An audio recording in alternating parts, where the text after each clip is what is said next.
Yes! So, ayan na. Dumating na po mga kapatid ha. Dumating na ang from TikTok ha. Take 2 ko na ito ha.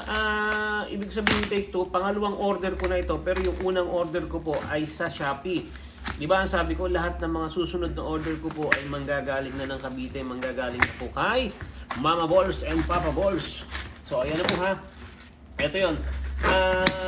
Ito yung kung naalala ninyo, di ba bumili ako nung shelf rack. Ito is another shelf rack po ulit ito. Pero sabi ko nga, this time, hindi na ako sa Shopee bibili, sa TikTok na ako. Para naman kahit yung mga yung mga kasama natin sa YT na meron silang TikTok na nagbebenta sila ng ganito, mabilihan din natin, di ba? At makaporsyento rin naman sila kahit papaano sa atin.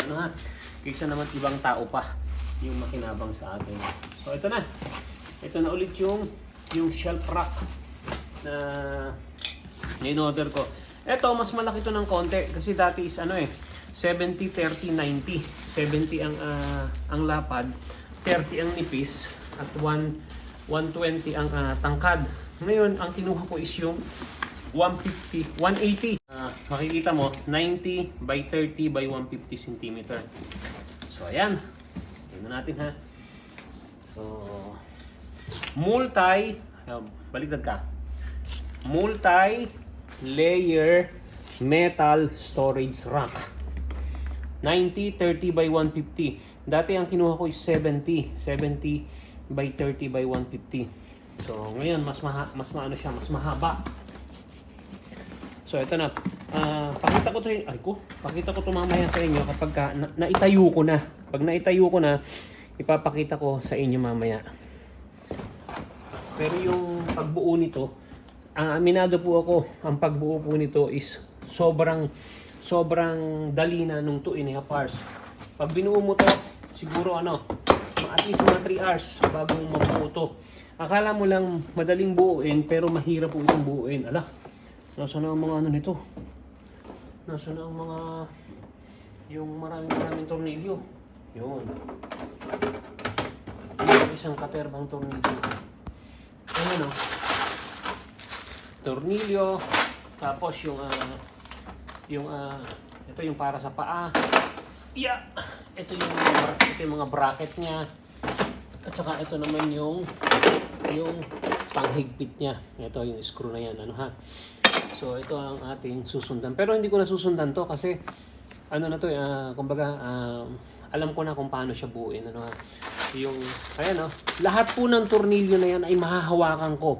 Maniwala kayo sa hindi, lahat yan ay mahahawakan ko. At lahat yan ay maiasawa ko lahat yan dito. So aabutin po talaga ako ng 2.5 hours. Dati kasi is 3.5 ata ako natapos. So ngayon, feeling ko kaya ko na siyang tapusin ng 2.5, less than 1 hour. So akala nyo lang madali, pero mahirap po. Hindi siya mahirap, kundi maabala siya. So ayan, pagkakabit-kabitin ko yan, and then mamaya po ay pagbuo na, ipapakita ko na.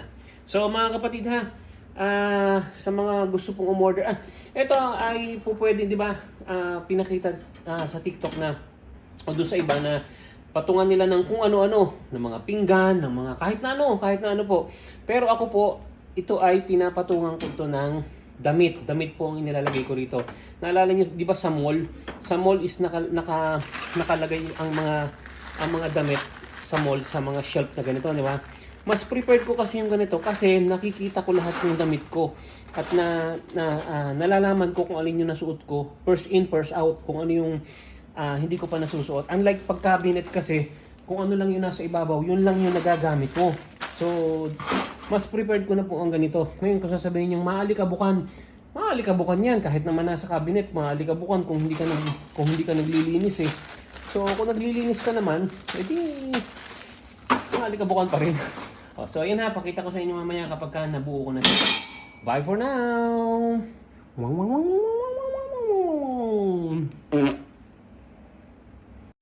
Yan na. Nabuo na ako ng konti. Mahirap talaga magbuo nito. So, ito nakakaisang oras na ako nito eh. So, ito pa lang. Ang susunod na dito is itatayo ko na, lalagyan ko na ng shelf na papunta ron. So, talaga to? Maaksaya ang oras. Kasi nga, ang daming tornilyo. Okay? Bye for now. Ayun oh, last na lang to. Last na lang to ha. So inabot pa rin ako ng more than 1 hour na ako. More than 1 hour na ako dito. So last na to. Itong rack na to. Okay? Okay na. Done. O yan na ha. O tapos na ha. Ginawa ko siya nag-start ako ng 11, natapos ako ng magwa 1. So almost 2 hours din ha. So ito yung natira. May natirang 3 screw ha, yan ha. At saka ito niya. At saka ito. Itong isang bracket may natirang isa. O di ba? Sobra ha. So ito naman ilalagay ito sa kanyang paa. Dito to ilalagay oh.